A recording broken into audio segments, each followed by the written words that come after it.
आइए जानते हैं मीन राशि वालों के बारे में 2023 नवंबर का महीना किस प्रकार व्यतीत होगा। तो जितने भी मीन राशि के जातक मेरे पास यहाँ उपस्थित हैं, ये प्रेडिक्शन खासकर आप सभी के लिए है। सावधानी पूर्वक सुनिए।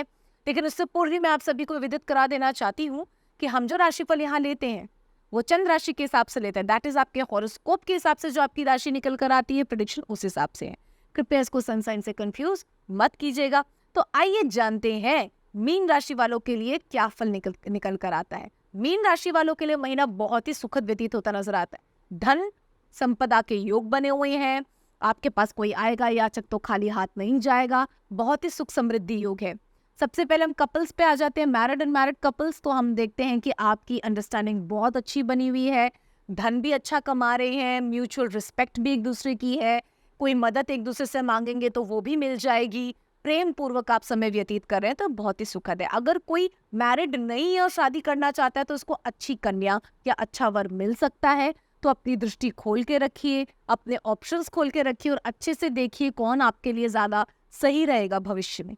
ठीक, अपने बड़ों से राय लें, अपने से राय लें और स्मरण रखिए कि शादी सिर्फ एक व्यक्ति से ही नहीं होती, हमें पूरे परिवार को अपनाना होता है। इसीलिए अच्छे से सारी चीजें देख लें, परिवार भी देखें, व्यक्ति को भी देखें और उसके बाद अब विवाह का संबंध स्थापित करें। ठीक, अब हम आगे बढ़ते हैं, चलते हैं कार्यक्षेत्र की तरफ। तो कार्यक्षेत्र में उन्नति ही उन्नति है, चाहे आप जॉब में हो चाहे बिजनेस में हो। अखंड धन संपत्ति योग, अच्छा धन एक्यूमुलेट कर लेंगे, पद प्रतिष्ठा भी मिल सकती है, यश भी मिल सकता है। और खास करके आप सभी के लिए आपकी माताएं मीन राशि वालों के लिए बहुत लकी सिद्ध होंगी। माँ की जितनी सेवा कर लेंगे उतना ही ऐश्वर्य आपको और बढ़ेगा। माता रानी जो आदि शक्ति है, हम सभी की जगत जननी है, उनके चरणों में अवश्य जाएं, उनकी आराधना करें और समझ लें कि सात्विक रह के करना है।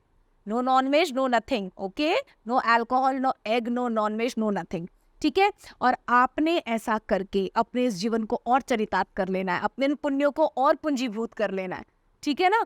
तो ये महीना आपका बहुत ही सुंदर व्यतीत होगा। माता को खास करके लाल घंटी वाला फूल होता है ना, वो वाला फूल चढ़ाएं, वो उनको अत्यधिक प्रिय होता है। और उस फूल की फिर आप टी बना के पी सकते हैं। लेकिन अगर आपके पेट में गर्मी का प्रॉब्लम है तो ना पिए, क्योंकि फ्लावर टी बहुत गर्म होती है। ठीक है ना। वैसे ही आप वो पुष्प जो चढ़े उस पुष्प को अपने माथे से लगाएं और उसको विसर्जन कर दें, या फिर किसी पीपल के वृक्ष के नीचे बाद में आप रख सकते हैं। सबसे अच्छा तरीका है, अगर आप विसर्जन करने नहीं जा सकते हैं तो। पर माता रानी की आराधना अवश्य अवश्य करें, वो आपके लिए बहुत फलदायी होगा। लाल साड़ी उनको पहना सकते हैं। ठीक है, अब हम आ जाते हैं स्टूडेंट्स की तरफ। तो स्टूडेंट्स की भी बहुत अच्छा टाइम चल रहा है। Anything they want to achieve they can. कुछ भी जो वो प्राप्त करना चाहते हैं प्राप्त कर सकते हैं, सही पुरुषार्थ करके सही दिशा में। ये योग बहुत ही फ्रूटफुल है। ऐसा कुछ खास नहीं है जो मुझे आप सभी को विदित कराना, और ऐसी रोगों के लिए कोई स्थान नजर नहीं आता। किंतु फिर भी आपको सावधानी रखनी है। जंक फूड कम खाइए, ना खाएं तो ज्यादा बेहतर। और अपनी लाइफस्टाइल अच्छी रखिए। जितना आप वेजिटेबल्स, लीफी वेजिटेबल्स और आप फ्रूट्स का सेवन करेंगे उतना ही चमकेंगे, उतना ही ग्लो आप सभी के चेहरे पे आएगा, और उतना ही आपका ब्लड अच्छा प्यूरिफाइड रहेगा, उतना ही आपकी बॉडी हेल्दी रहेगी, उतना ही टॉक्सिन्स आपके शरीर से आउट होंगे और आप स्वस्थ रहेंगे। Vegetables, leafy vegetables and fruits आपके लिए बहुत लाभदायी है। तो मेरा आपसे ये सजेशन है कि पहले आप वो प्रभु को चढ़ाएं और फिर उनका सेवन करें। तो ये आपके लिए जितना उन्होंने फायदा देना है ना, उससे अनंत कोटि ज्यादा फायदा देने वाले हो जाते हैं। प्रभु को चीज चढ़ते ही अनंत कोटि ज्यादा सुंदर और फायदेमंद हो जाती है। ठीक है, अब हम आ जाते हैं लकी कलर की तरफ। तो लकी कलर निसंदेह रूप से निकल कर आ रहा है रेड एंड येलो। तो ऐसे कलर के पुष्प, ऐसे कलर के फ्रूट्स, जैसे सेब हो गया, एप्पल, ऐसे कलर के डिशेस बनाकर आप प्रभु को खिला सकते हैं। जैसे बेसन का हलवा, मूंग दाल का हलवा, ऐसे खिला सकते हैं। देन आप उसका सेवन कर सकते हैं और इन रंगों को चरितार्थ कर सकते हैं। वैसे वस्त्र प्रभु को पहना सकते हैं। ठीक है, और इस तरीके से इन रंगों को चरितार्थ कर सकते हैं।